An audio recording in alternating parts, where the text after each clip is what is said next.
নমস্কার বন্ধুরা, আজকে আমরা আলোচনা করব বার্থ সার্টিফিকেট নিয়ে। যেখানে আপনাদের কাছে আমি একটি ভিডিও দিয়েছিলাম 7 দিন আগে, সেখানে অনেকেই কমেন্ট করেছে। তাদের কমেন্টগুলোর উপরে কিছু কথা বলবো।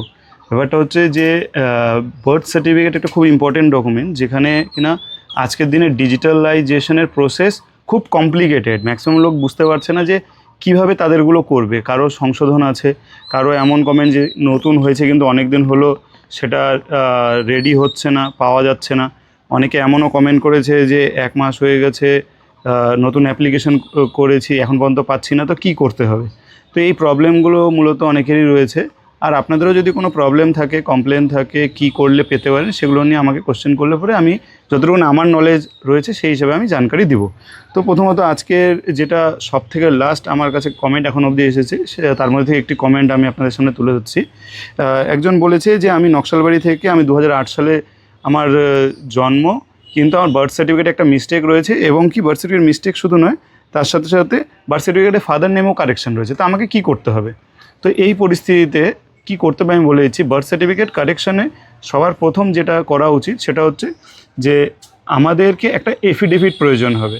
কিন্তু যেহেতু নকশালবাড়ির বার্থ সার্টিফিকেটের ব্যাপার, তো এখানের প্রসেসটা আমি বলে দিই যে ইস্যুইং অথরিটিটা কে। বার্থ সার্টিফিকেট আমাকে দেখতে হবে। বার্থ সার্টিফিকেট যদি আমাদের কাছে থাকে, পুরনো বার্থ সার্টিফিকেট দেখবেন নিচে স্ট্যাম্প করা আছে এবং উপরে লেখাও আছে যে ইস্যুইং অথরিটি কে।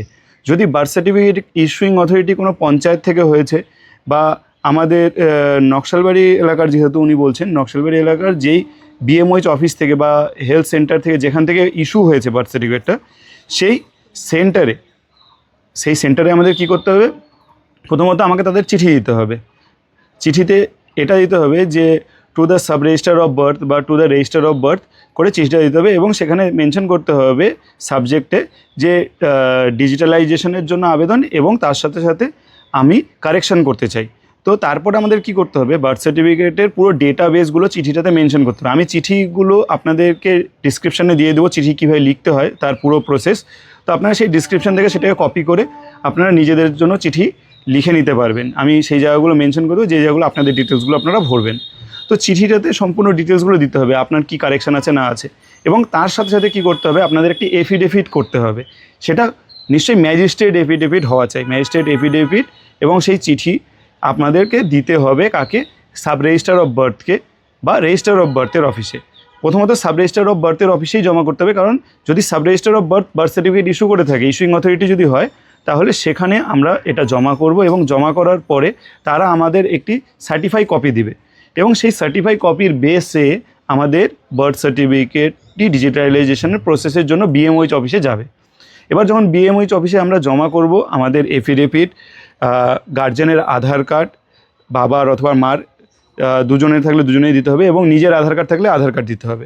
এই ডকুমেন্টগুলো নিয়ে আমরা কি করব? বিএমওইচ অফিসে জমা করব এফিডেভিট, আধার কার্ড এবং বার্থ সার্টিফিকেটের জেরক্স পুরোনোটা। অরিজিনাল যদি চায়, অরিজিনাল আমাদের সাবমিট করতে হবে, কিন্তু অরিজিনাল প্রথমে চায় না। যখন বার্থ সার্টিফিকেট ইস্যু হয়ে যায় তখন আমাদেরকে বলা হয় যে আপনারা অরিজিনাল প্রোভাইড করবেন। তো এইভাবে জমা করার পরে নকশালবাড়ি ব্লকে যে স্যার আছেন, উনি খুব ভালো লোক। আমি নিজেও নকশালবাড়ি থেকেই আমার বার্থ সার্টিফিকেট ডিজিটালাইজেশন করেছিলাম। তো আমরা কি করব যে যখন আমাদের অ্যাপ্লিকেশান হয়ে যাবে কমপ্লিট জমা করা, তো আমাকে স্যারের কাছ থেকে বলতে হবে যে কতদিন সময় লাগবে। স্যার যদি বলে যে এটা 6 মাস লাগবে বা 7 মাস লাগবে বা 1 বছর লাগবে, তো যেই সময়সীমা আমাদের দেওয়া হবে সেই সময়সীমার মধ্যে আমাদের একবার খবর নেওয়া উচিত। আমিও তাই করেছিলাম। স্যার বলেছিলেন যে আগামী 3 মাসের মধ্যে হয়ে যাবে। তো আমি নেক্সট টাইম 3 মাস পরে যখন গিয়ে, স্যারই ফোন করেছিল যে আপনার বার্থ সার্টিফিকেটটা হয়ে গেছে, আপনি নিয়ে যান। তো আমি গিয়ে নিয়ে এসেছিলাম। তো এটা হবে মেন ব্যাপার। তো যিনি আমাকে এই কমেন্টটি করেছিলেন যে 2008 সালের বার্থ সার্টিফিকেট, তার জন্য আমি অ্যান্সারটি দিলাম। চিঠির লিঙ্কটা অনেকে চেয়েছেন, তো এই ভিডিওর মাধ্যমে আমি চিঠির লিঙ্কটা ডিসক্রিপশানে দিয়ে দেবো। আপনারা দুটো চিঠিরই আমি ডিসক্রিপশানে দিয়ে দেবো। দুটো চিঠি যদি আপনাদের লিখতে অসুবিধা হয়, চিঠিগুলো আপনারা সেইভাবে লিখতে পারেন। বা আরেকটি ভালো বুদ্ধি আমি বলতে পারি যে আজকের দিনে চিঠি লেখা খুব ইজি। আপনি চ্যাট জিপিটিকে শুধু প্রম্পট দিন যে আমার এই সাব রেজিস্টার্ডকে আমি চিঠি লিখতে চাই, সাব রেজিস্টারের অ্যাড্রেস, এবং তারপরে ও ওই হিসাবে চিঠি লিখে দেবে। এবং চিঠিতে আমি কি চাচ্ছি সেটা যদি মেনশন করি, যে আমার বার্থ সার্টিফিকেট কারেকশান আছে, তার সাথে সাথে যেটাই আছে সেটা যদি মেনশন করি, তাহলেই হয়ে যাবে। তো এইভাবে আমরা কিন্তু করতে পারি। এইভাবে করলে পরে আমাদের বার্থ সার্টিফিকেটের প্রবলেমগুলো সলভ হবে। আরও একজন বলেছিল, ওর কমেন্টটা আমি দেখেছি, ও বলেছিলেন 1991 কি 1992 তার জন্ম, তাই সে নতুন বার্থ সার্টিফিকেট বানাতে চাচ্ছে। দেখুন, আপনি যে নতুন বার্থ সার্টিফিকেট বানাতে চাচ্ছেন, আপনার যদি পুরনো বার্থ সার্টিফিকেট থাকে ওর বেসিসে আপনি নতুন বার্থ সার্টিফিকেট পাবেন, কিন্তু যদি আপনার পুরনো বার্থ সার্টিফিকেট না থাকে নতুন বার্থ সার্টিফিকেট আপনি পাবেন না। ঠিক আছে, এতটুকু বললাম। দেখি